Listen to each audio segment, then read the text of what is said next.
Bom, hoje eu queria falar que nós estivemos lá em Recife, uma reunião de liderança no Brasil, foi muito bom. Com o tempo eu posso ir falando, né, para vocês. Falamos muito de missão, falamos de Uberlândia, né, a pessoa foi muito corajada. Tivemos também lá, os irmãos lá de Cláudio tiveram nessa reunião, alguns dos nossos líderes aqui também. E eu vejo Deus trabalhando no amadurecimento da igreja, né? E os corações estão se unindo. E eu quero continuar falando sobre isso, amadurecimento. Da última vez que eu preguei, eu falei sobre isso, da importância de nós pararmos de sermos como crianças e começarmos a ser adultos na fé, né? A dar passos, a olhar para o nosso Deus de uma maneira relacional e não por meio de regras. Isso causa uma transformação enorme. Meu tema hoje, né, é a manifestação da graça de Deus. Ou o que a graça de Deus nos ensina. Você pode escolher. Abra lá comigo em Tito, capítulo 1, no versículo 15. Eu vou te dar um pouco do contexto. Eu não sei se vocês observam que Paulo, ele começava o ministério e depois ele mandava alguém para esse ministério e a maneira como ele cuidava era via cartas. Isso estava no trabalhão, porque não é como você escrever um e-mail, um WhatsApp, nem a carta dos modos antigos, né? Você escreve uma carta, achar quem leia, quem saiba escrever já é um custo. Então escrever uma carta tem todo um custo alto. Aí você manda a carta para aquela cidade, tem que se pagar um escriba, alguém que saiba ler, ele é pago para isso, e ele vai ler, e aí ele chama toda a comunidade e ele começa a ler essa carta. Então não era tão simples. Então Paulo, ele era um missionário, começa lá a igreja em Creta, e aí ele manda Tito. Ele fala: Tito, você tem uma função de ensinar a igreja, levanta líderes, presbíteros, ensina a igreja a ter uma conduta, uma ética cristã que é de acordo com as escrituras, né? Porque o que acontecia? Naquela época, como ainda haviam mestres itinerantes, e alguns eram falsos. Então imagina se a gente está aqui, chega, bate alguém ali e fala: olha, eu vim da parte de Pedro e ele me mandou ensinar isso.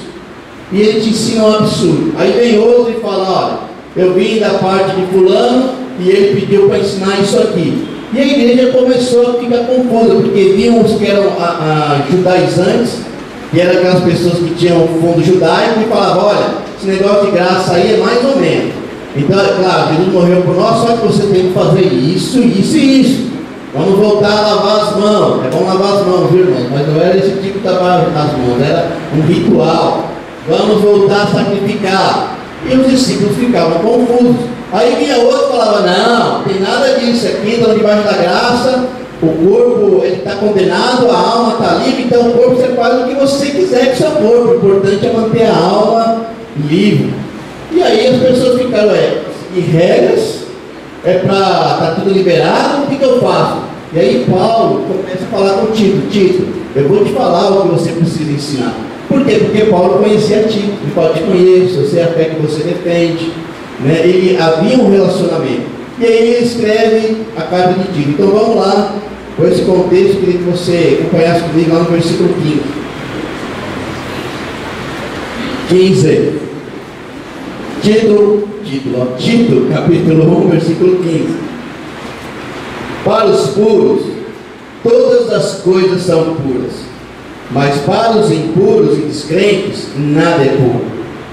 De fato, tanto a mente como a consciência deles estão corrompidas. Eles afirmam que conhecem a Deus, mas por seus atos o negam. São detestáveis, desobedientes e desqualificados para qualquer boa obra. Olha que pesado assim está parecendo essa carta. E você vai ver como que termina. Mas basicamente Paulo fala: olha, os ensinos estão tão confusos que está gerando aí alguns seguidores que acham que o cristianismo ele se difere da vida. Tipo, o cristianismo é isso aqui, minha vida é isso aqui. Só que ele fala: não, pessoas que dizem conhecer a Deus, ela vai ser refletido isso onde? o comportamento. Ele fala, olha, se alguém fala que conhece a Deus, mas o comportamento, o dia a dia, é diferente do que Cristo nos ensina, tem algo errado aí. E pior, ele fala, e essa pessoa está desqualificada. Então, Paulo está falando, cuidado com o que está acontecendo aí, porque alguns estão achando que cristianismo é uma coisa e vida é outra. E Paulo fala, não, é uma coisa só. E ele continua falando isso, né, com Tito. Aí, se você começa a acompanhar a carta de Tito, o que você vai encontrar? Um monte de conselho. Conselho para os mais velhos. Ele fala, olha, em Tito 2:2 você vai ver isso. Ensine os homens mais velhos a serem moderados. Sejam moderados, irmãos. Aí ele fala, sejam dignos de respeito, sejam sensatos, sejam sadios na fé. Ele dá conselho para os homens mais velhos. Cuida do seu comportamento. Beleza. Aí ele fala, as mulheres mais velhas, irmãs, ensine as mais novas, tomar cuidado com o nível de conversa. E ele também fala do comportamento e dá algumas direções. Aí ele fala também para quem? Os jovens, sejam prudentes, cuidado, olha a pureza. E Paulo dá também, fala, Tito, fala isso para os jovens, sejam prudentes, tomem cuidado, né? E até os escravos, ele fala, escravos, não roubem seus senhores, sejam obedientes, não sejam respondões. Você começa a observar essa carta, Paulo está falando muito sobre comportamento. Olha o seu comportamento, olha o seu comportamento, olha o seu comportamento. E eu acho que o grande risco é de você olhar o cristianismo somente na base dos comportamentos. Então o cristão faz isso, se não fizer isso, ele não é um cristão. E eu imagino que Paulo tinha essa preocupação, porque lá no versículo 5, capítulo 2, versículo 5, ele dá um bom motivo pelo qual nós precisamos cuidar do nosso comportamento. Ele fala, a fim de que a palavra de Deus não seja difamada. Então, nós como cristãos precisamos ter zelo pela palavra de Deus, porque se você separa o cristianismo da sua vida, lá na frente as pessoas vão falar, o problema é a palavra, tá vendo? Difama a palavra. Então o comportamento é importante? É claro que é importante. Mas será que é o comportamento que nos faz relacionarmos com Deus? Será que é o comportamento que vai nos manter a uma fé em Cristo? E aí Paulo começa a falar, olha que interessante, lá no capítulo 2, versículo 11. Isso é muito importante e é a chave desse capítulo. Eu quero que você observe isso, por favor. Porque a graça de Deus se manifestou salvadora a todos os homens. Ela nos ensina a renunciar à impiedade e às paixões mundanas e a viver de maneira sensata, justa e piedosa nesta era presente, enquanto aguardamos a bendita esperança, a gloriosa manifestação do nosso grande Deus e Salvador Jesus Cristo. Ele se entregou por nós a fim de nos remir de toda maldade e purificar para si mesmo um povo particularmente seu, dedicado à prática de boas obras. É isso que você deve ensinar, exortando-os, repreendendo-os com toda autoridade. Ninguém o despreza. O que era o que Tito deveria ensinar? Comportamentos? Era isso? Não, o que ele deveria ensinar o que então? A graça se manifestou e ela nos ensina. O que a graça nos ensina? Ele fala aqui, nos ensina a renunciar à impiedade, às paixões mundanas. Quando você entende a graça, ela vai te ensinar sobre o seu comportamento. Você está entendendo? Não é o comportamento que te faz viver na graça, mas a graça que te faz ter um comportamento digno, de acordo. É a graça. Não dá para você começar de trás para frente. Vamos ter comportamentos, e através dos comportamentos, das regras, você vai entender a graça. Não é assim. E é incrível que Paulo está falando sobre comportamento, mas a base para sustentar tudo aquilo qual era? A graça. Por isso que ele fala, esses falsos mestres eles não conseguem entender quem é Deus. E esse é um chamado para nós. Se nós não entendemos quem é Deus, se não há um entendimento da graça, a gente vai falar sobre comportamentos, a gente vai falar sobre coisas, faça isso, faça aquilo, e não se sustenta. Você lembra que eu falei sobre como nós criamos nossos filhos, pequenininhos? Não faça isso, não põe a mão na tomada, né? Não atravesse a rua, não fale com estranhos. Você está tutoriando, porque criança. Mas chega uma hora, imagina, fala assim: Nico, me dá a mão aqui para atravessar a rua. Sai fora. Nicolas, não põe a mão na tomada. Nicolas, vai tomar banho. Nicolas, vai escovar o dente. Fica chato, né? Imagina, chega uma hora que não dá mais, que a pessoa tem que evoluir. E nós, como cristãos, chega uma hora que não dá mais viver pelo comportamento. Você precisa crescer, você precisa olhar a Deus e entender. O seu comportamento vai ser um reflexo do entendimento da graça de Deus. E é o que Paulo fala. É o que Tito deveria ensinar. Ele não fala: Tito, eu vou te falar um monte de comportamento que você tem que bater na tecla. Ele fala: olha, ensina sobre a graça. E os comportamentos virão. Porque precisa, ele fala dos comportamentos. Não tira uma coisa da outra. Mas ele coloca a base para tudo isso. A graça nos ensina a renunciar. Imagina que incrível, irmão, você falar: olha, eu tenho uma vida pura, eu me esforço, eu dou meu dinheiro, faço tudo que eu faço, é porque eu aprendi através da graça de Deus. Eu não faço porque alguém aqui me mandou, porque são as regras da igreja, porque um cristão tem que fazer isso, não é? Eu faço porque eu tenho aprendido de Deus isso. Sem forçar ninguém. Muda completamente a sua perspectiva de como você se relaciona com Deus e com as pessoas, com o seu dinheiro, como você educa os seus filhos e por aí vai. Para que você entenda isso, em capítulo 3, vamos lá continuar. Capítulo 3,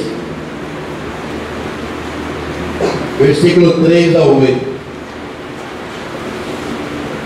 Houve tempo em que nós também éramos insensatos e desobedientes.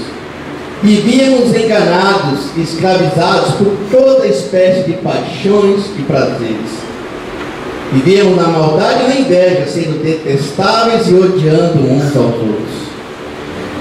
Mas quando da parte de Deus, nosso Salvador, se manifestaram a bondade, o amor pelos homens, não por causa dos atos de justiça por nós praticados, mas devido à sua misericórdia, Ele nos salvou pelo lavar regenerador e renovador do Espírito Santo, que Ele derramou sobre nós generosamente por meio de Jesus Cristo, nosso Salvador.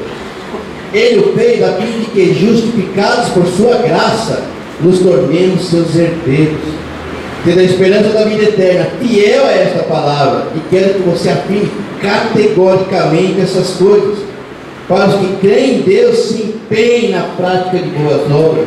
Tais coisas são excelentes e úteis aos homens. Isso me remete a quem Paulo é na essência. Ele fala: olha, nós aprendemos que nós também éramos assim, éramos insensatos, terríveis, desobedientes. Ele vai falando, e chega um momento que isso para de ser parte da nossa vida. E que momento é esse? O momento que você começou a ter comportamentos legais, bons? O momento em que Deus te salva. A salvação não começou quando você começou a fazer coisinhas legais. Agora eu estou me comportando bem, agora eu acho que eu posso fazer isso ou aquilo. A salvação começa em Deus. E isso transforma o nosso interior, de dentro para fora. Isso transforma o nosso comportamento. E eu fico tão tocado porque Paulo fala: olha, Deus, nosso Salvador. Quem é o seu Salvador? O seu comportamento não vai te salvar, porque vai chegar uma hora que você vai ser hipócrita, porque você não vai conseguir praticar a lei. Você vai mentir, você vai enganar, você vai ter vida dupla. E pensando mais, ele fala: olha, Cristo justificou, é pela graça, para que você torne que? Herdeiro. Você lembra que eu falei que você pode herdar uma fortuna? Se você não tem maturidade, 18 anos, você não pode dirigir a Ferrari, a Iara, o que for. Você precisa chegar a um nível de maturidade para ser herdeiro. E Paulo está falando, quando você entender a graça, você vai chegar a um nível de maturidade e você vai herdar uma vida com Deus. Não é comportamento.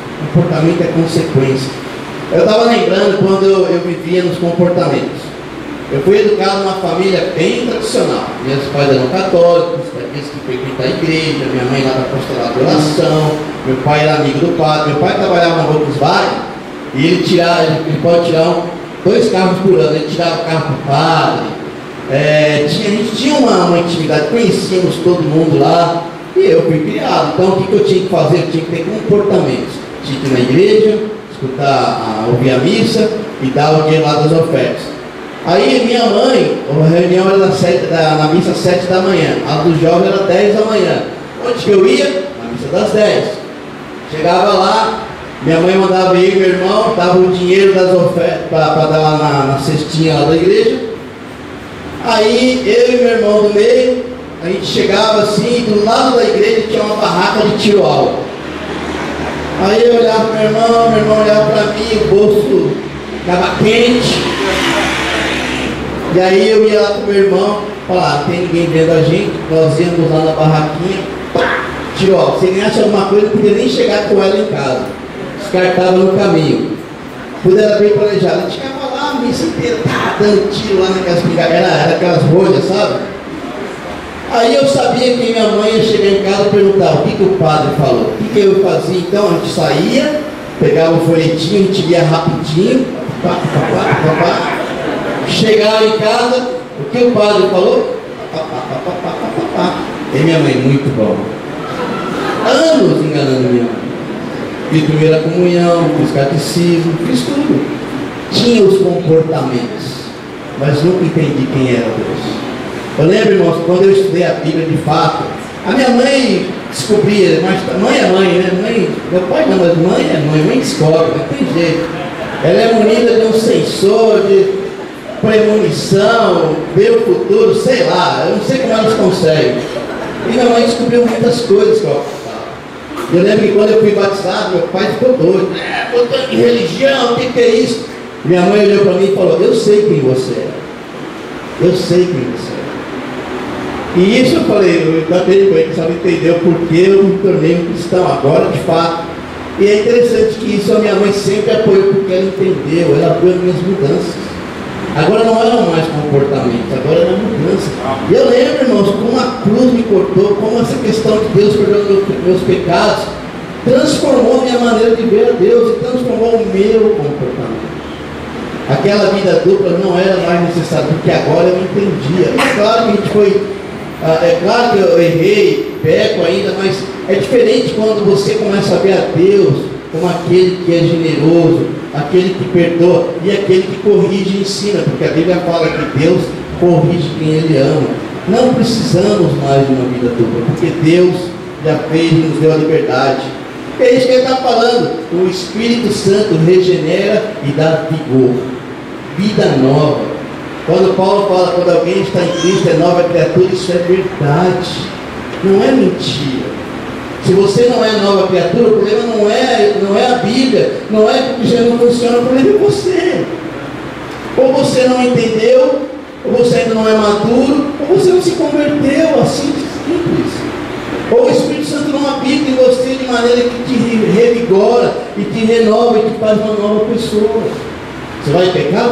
Mas é diferente. É isso que Paulo fala, você pode falar de comportamento, porque aquele que tem o Espírito Santo o vai fazer porque ele entende a graça de Deus. Gratidão. Então, eu queria falar para você, olha, se o seu cristianismo é um cristianismo que você prega comportamentos, você fala, talvez você pode falar para o seu amigo, para o seu filho, para quem você quiser, olha, tem que fazer isso, isso e isso. Sabe o que eles vão pegar? Cristianismo é fazer coisas. Você não apresenta Cristo, você não fala do Evangelho, mas você fala dos comportamentos. E quem ouve isso, vai seguir comportamentos. Irmãos, lê o Antigo Testamento inteiro. O povo de Israel tentou ter os comportamentos, conseguiu? A história do povo de Israel é quebrar a lei toda hora. Eu já falei, a lei não produz. Eu não, já mostrei, já ensinei, já preguei aqui. lei não produz santidade. Não produz santidade. Se você educa seu filho na base da lei, até um certo ponto vai dar certo, mas não vai produzir santidade. Uma hora ele quebra, uma hora vai viver na hipocrisia. Então cuidado se seu foco, quando você é cristão, você só fala dos comportamentos, porque ele não vai lembrar de Cristo, ele vai lembrar dos comportamentos. O outro problema é falar sobre fazer coisas. Você tem que ir na igreja, você tem que fazer isso, você tem que dar o seu dinheiro. E Paulo está falando sobre mais velhos, sejam prudentes, jovens, cuidado, né? Ele vai falando, mulheres mais velhas e mais novas. Só que a base de Paulo era graça. Se nós só falarmos de faz, não faz, a gente tira aquele que transforma o nosso comportamento, que transforma a nossa essência, que nos faz fazer. Nós tiramos Cristo, que é o Messias e Salvador, e colocamos coisas. Então, para ser um cristão, eu tenho que vir na igreja, eu tenho que dar meu dinheiro, eu tenho que ler a Bíblia, eu tenho. Então você não precisa de um Messias, você não precisa de Jesus. Faz as suas coisas, siga a lei. O que vai acontecer com você? Você vai quebrar, você vai fingir, aí você vai querer demonstrar uma coisa que você não é. Paulo fala, a transformação começou em Deus e vai permanecer em Deus. Quando éramos fracos, nós escutamos isso aqui na ceia. Quando éramos fracos, pecadores, ninguém precisa viver algo que não é. A fé e a graça, ela sustenta. E esse é o passo de maturidade que nós precisamos dar como igreja. Esse é o passo de maturidade que nós precisamos dar como pais. Esse é o passo de maturidade que nós precisamos dar como jovens. Senão, vamos viver debaixo da lei. Olha Colossenses capítulo 2. Versículo 20 a 23.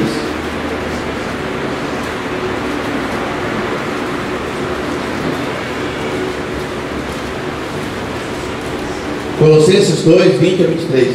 Recomendo ler a carta de Tito essa semana. Colossenses, Paulo também continua falando, versículo 20.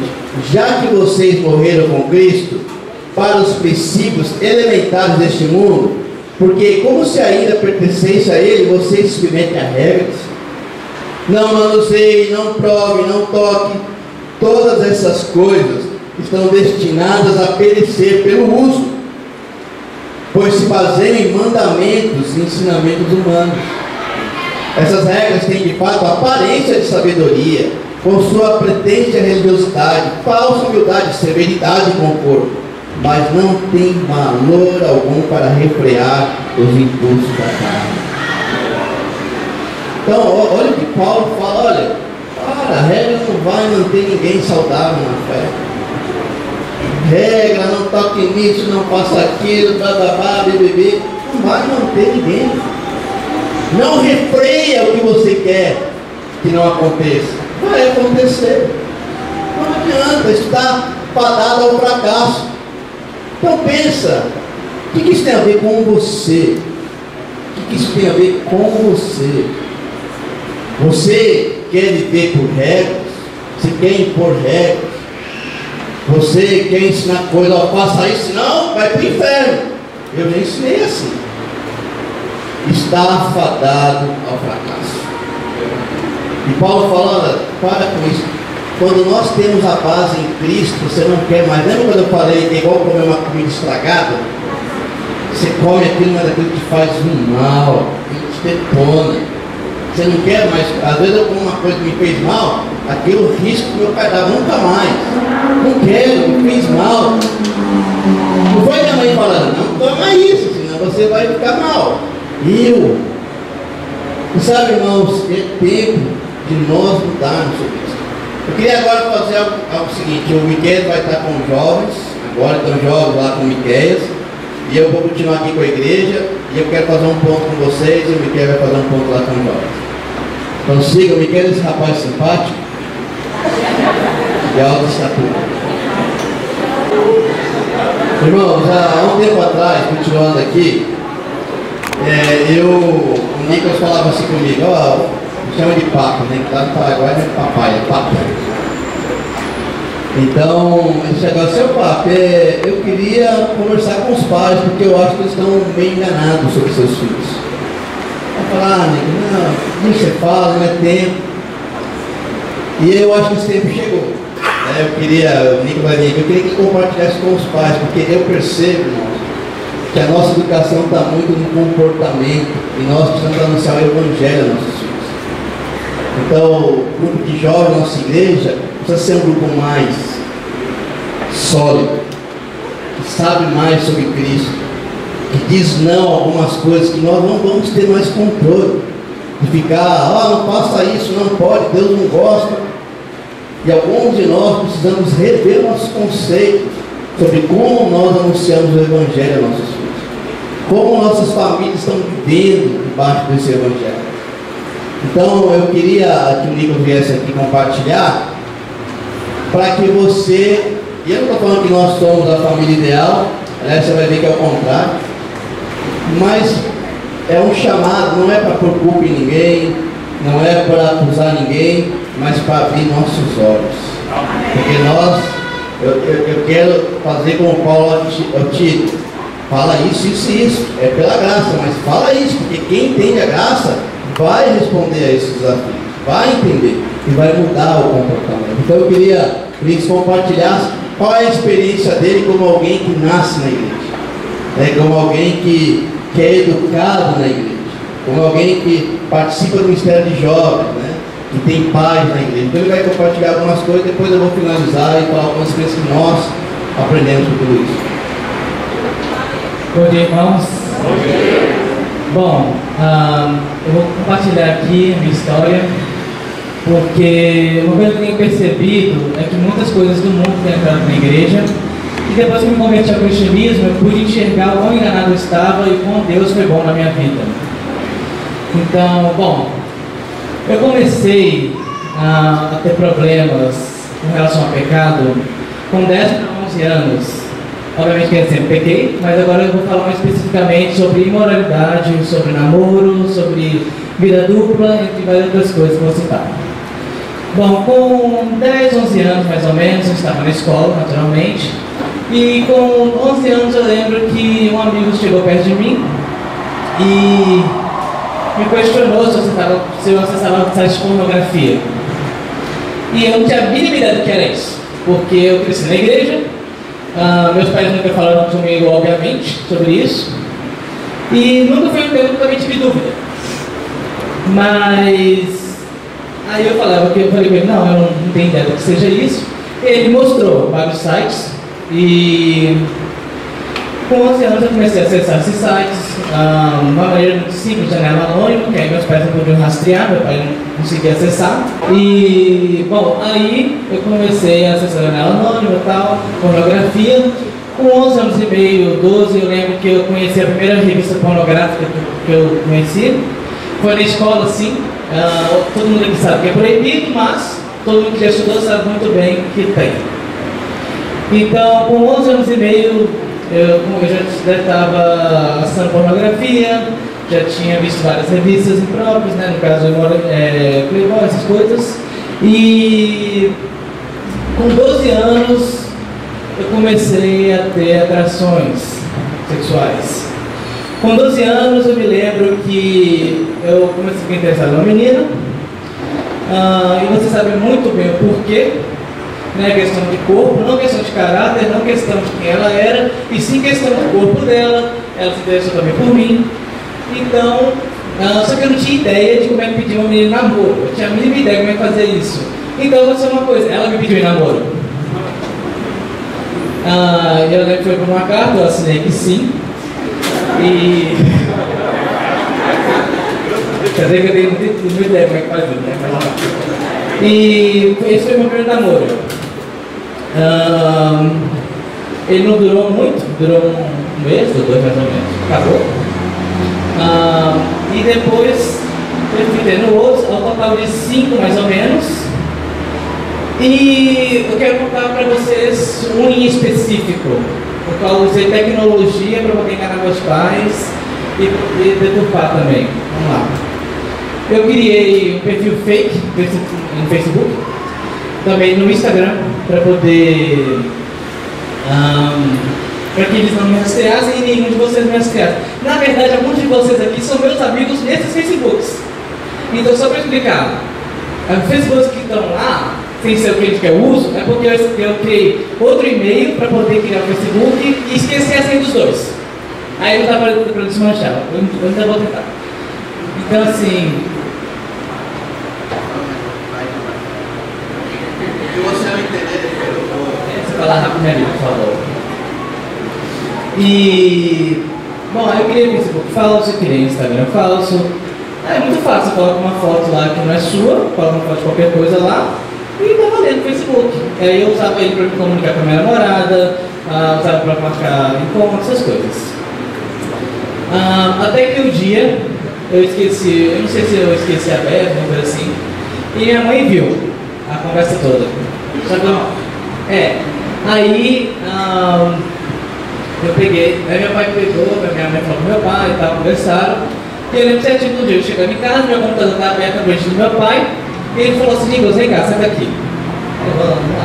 Vamos conversar.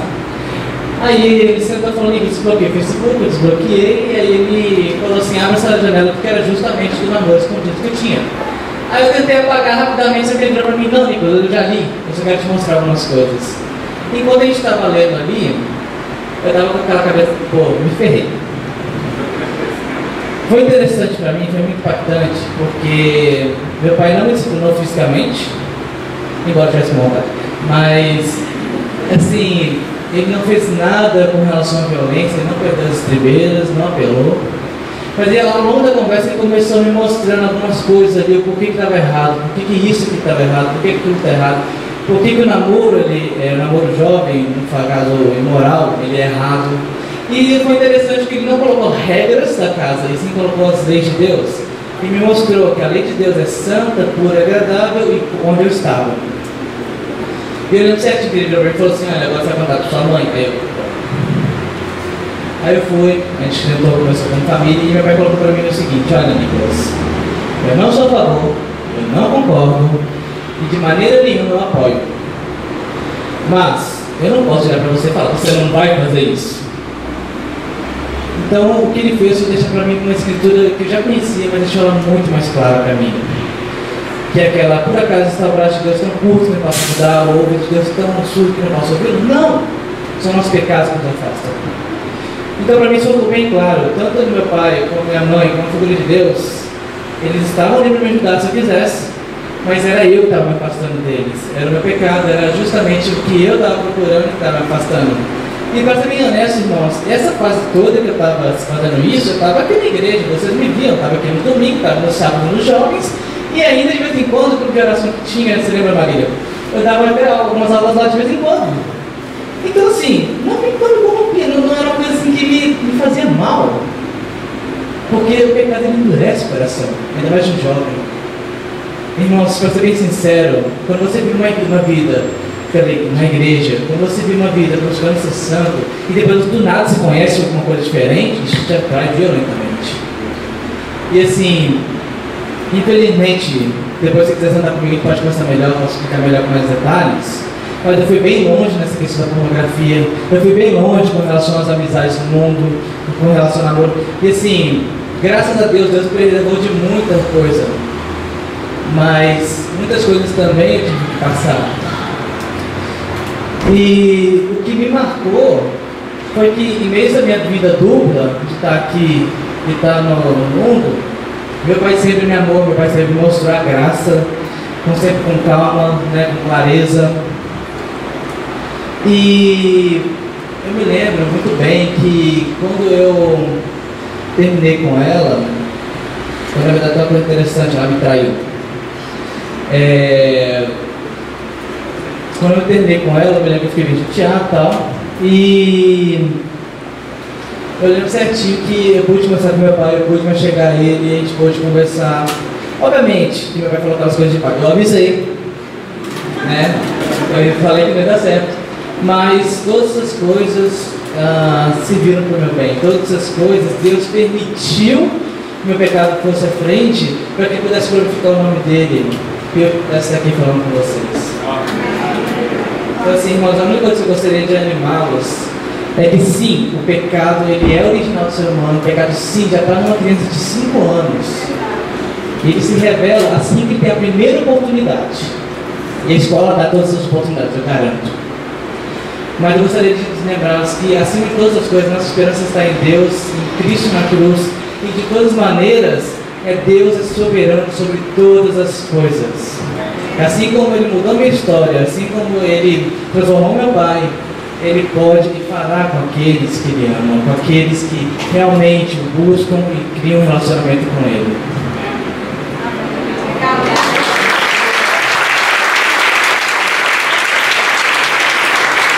Vou falar do outro lado agora, né? O lado que deu vontade de enganar e matar. Eu lembro que quando o Nicolas veio com essas questões, foi muito difícil para mim. Muito difícil porque você acha que o seu filho é o ideal, né? Ele está obedecendo, ele está falando, e ele sabe imitar esses comportamentos. Porque a gente fala muito de comportamento. E chegou numa fase na vida do Nicolas que ele criou um Face falso. Um Face que a gente podia ver e o outro da galera. Alguns filhos de vocês fazem isso.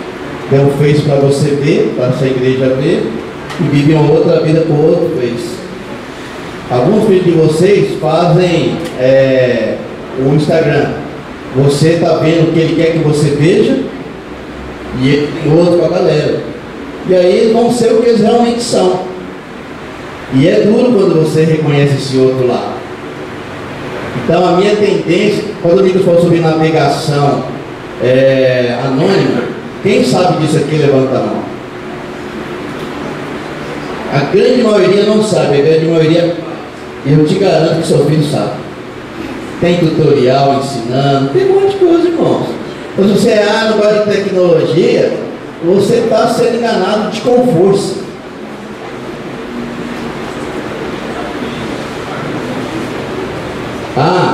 Uma outra coisa que o Fábio está falando é se seu filho, acho que o Instagram ele tem a idade mínima de quantos? 16, 14 anos. Facebook também. E eu já vi, né? A gente deu uma olhada, alguns filhos de vocês com menos idade têm o Instagram e tem o Facebook, sem poder ter. Ou ele mentiu na idade, ou os pais mentiram por ele. Então, olha o exemplo. Olha como que esquisito isso para eles. E outra coisa, irmãos, a tecnologia, eu vejo alguns de seus filhos pequenos com acesso ilimitado à tecnologia. E você acha que ele está vendo lá, papaléguas, da minha época, desenho, a historinha de Jesus. Olha, tem acontecido coisas horríveis no nosso meio, por meio da tecnologia. Eles mentem sim, o Nicolas mentia, eles praticam imoralidade, o Nicolas fez isso, eles mente para você criando falsos perfis para você cair nessa. Eles seguem ícones da internet como Felipe Neto. Faz lá, vai lá no YouTube que também criam outros contos no YouTube, você vai ver Felipe Neto lá no meio da galera, na nossa igreja. Então, tantas outras coisas ruins acontecem, e até entre eles incentivando o pecado, do nível que até os pagãos ficam assustados.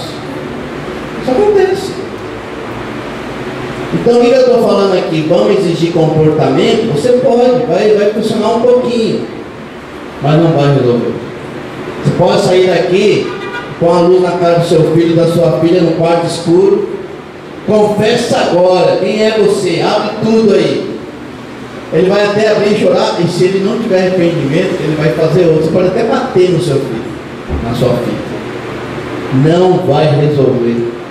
Se você não entender o porquê, quem é Jesus, o que a graça faz na vida de alguém, ele vai só seguir regras. Um dia ele quebra de novo.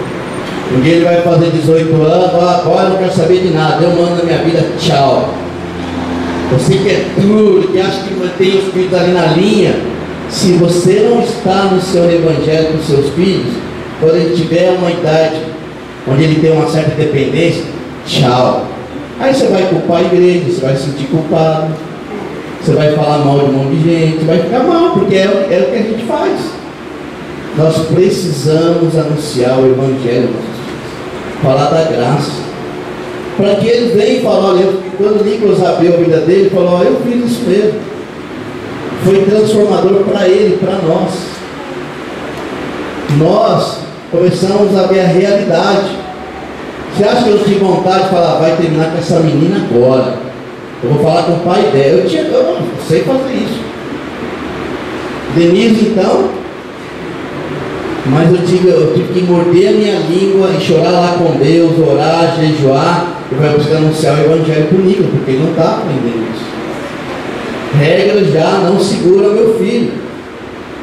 E graças a Deus ele entendeu. Isso eu falo, irmão, isso é outra coisa. Os meus amigos sabem quem é o Nicolas, sabem dessas coisas, eu falo história do meu Nicolas. Tem que abrir para que, olha, irmãos, são pecadores. Se a nossa igreja não vai aceitar os pecadores, saia da igreja, porque eu e você somos pecadores. Nós não vamos falar de Cristo, acolher, entender, olha, a salvação está em Deus e não em você, eles vão ter vida dupla, porque se ele falar o que realmente eles gostam, eles perdem relacionamentos. Aí vão criar com outras pessoas. Nós temos que aprender. Eu estou falando, não seja frouxo, nada disso. Porque Paulo falou da graça, nós falou, olha, os comportamentos. A graça gera comportamentos. Mas o que eu estou falando é de a gente ter um relacionamento com nossos filhos, ou os nossos jovens, baseados na graça. Anunciar Cristo. E eles vão mudar o comportamento. Não dá mais para a gente ficar igual, né, atrás dos nossos filhos, querendo que eles façam as coisas, sendo que o coração não está sendo tocado. Nós temos que ir trabalhar nisso. Dói ver que nossos filhos abandonam a Deus. Dói, claro que dói. Dói ver o pecado na vida deles, dói. Mas assim é o ser humano. E é por isso que Jesus é Messias e Salvador. E é por isso que seu filho precisa de Messias e Salvador. Enquanto ele não entender isso, só vai ser regras e comportamento. E o que nós vemos hoje? Que as regras, elas não vão segurar ninguém. O nosso rebanho, principalmente eles, precisam ser sustentados por Cristo, não por regras. Senão eles vão ficar com fome. Talvez os filhos de vocês tenham fome. Você pode obrigar ele a vir nas reuniões. Vai na reunião, faça isso, faça aquilo. E ele vai fazer, mas não vai mudar o coração dele ou dela. Então eu queria encorajá-los. Eu queria falar, olha, abra os olhos sim. Seja humilde, peça ajuda. Nós tivemos aulas, irmãos, ou antes da Bíblia, vários irmãos prepararam aulas sobre pastorear coração. Poucos vieram, poucos. Quase ninguém, poucos. Tivemos aulas. Eu vim escutando, meu filho é adolescente. Eu chamei, olha, quero chamar os pais de adolescentes que têm dificuldades. A gente quer falar tudo isso. Poucos apareceram. Ou está tudo muito bem, ou alguém não está querendo encarar a realidade. Então, irmãos, eu quero chamá-los a gente pregar o Evangelho para a nossa igreja, para a nossa geração. Não é para você sair daqui e nem olhar os jovens assim, é você? É você? Não é isso. Se você é um baita de um fariseu, para acolher, para falar. E se você tem vivido uma vida dupla, eu te aconselho você a entender o Evangelho. Você não precisa disso. Você não precisa fingir quem você não é. É por isso que Jesus morreu por você, meu amigo, minha amiga. Ah, mas põe na luz, porque Deus é luz.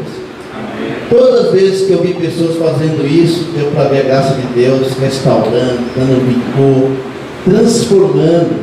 E é isso que eu quero para vocês, é isso que eu quero para mim. Então, assim, eu espero que hoje você saia com uma decisão de conhecer mais a Cristo e de anunciar o Evangelho para os seus filhos. Que nós, mais velhos na fé, possamos cuidar dos nossos jovens. Ensinar o Evangelho. Não adianta ensinar a moralidade. Olha, se entende a cruz, se entende a graça, vai abandonar tudo isso. Vamos orar.